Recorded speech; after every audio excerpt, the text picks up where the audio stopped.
All right, these are the answers to your homework over subjects and predicates. We're going to look at each one. William wrote well. I ask you to circle the complete subject and underline the complete predicate. And what I've done is bolded the complete subject and underlined the complete predicate. So you can see here that William, of course, is the subject, and our verb wrote. And how did he write well? So that would be the predicate part. And notice that the entire sentence is either circled or underlined. And the next one, the dog barked and growled loudly. Barked and growled are our verbs. And so, of course, barked and growled loudly is the predicate, and the dog is the complete subject.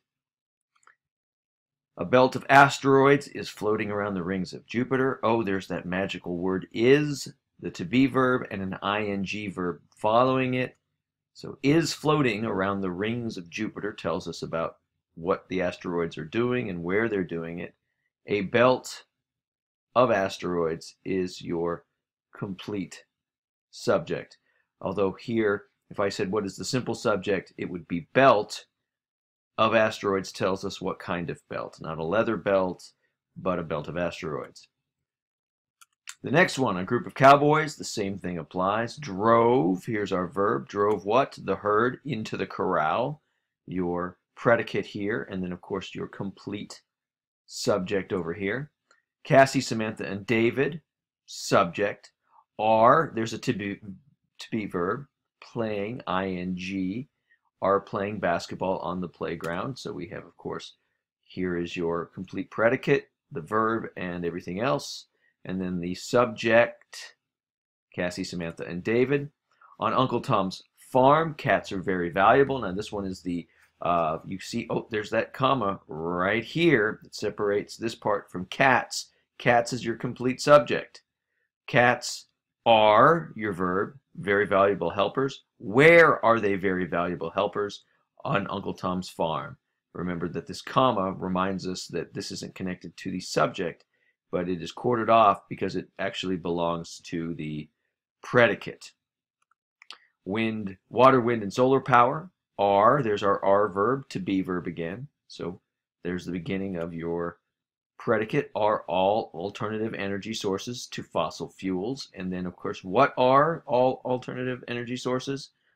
Water, wind, and solar power, the complete subject. All right. Bruno and Jane tend to get bored on the beach watching the waves, getting sand in their swimsuit, and reading detective novels for a week. Our complete subject, Bruno and James. Tend to get bored. To get bored. Tend to get bored. Or tend to get, our verb, phrase.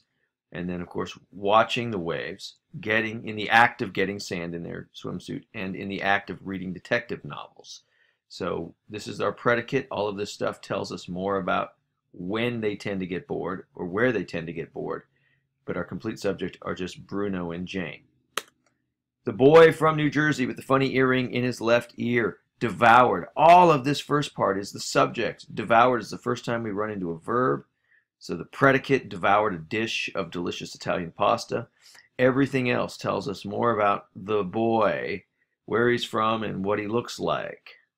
So that would be the subject. A self-addressed stamped envelope is enclosed. Oh, there's our magic to be verb. So we know that that's part of the predicate. Self-addressed tells us more about envelope. Stamped tells us more about envelope. So this is all your complete subject. Is enclosed is the complete predicate. Notice it's either part of one or part of the other. There are no words that are not circled or underlined. Alrighty? Hopefully you understand this, and good luck on the assessment.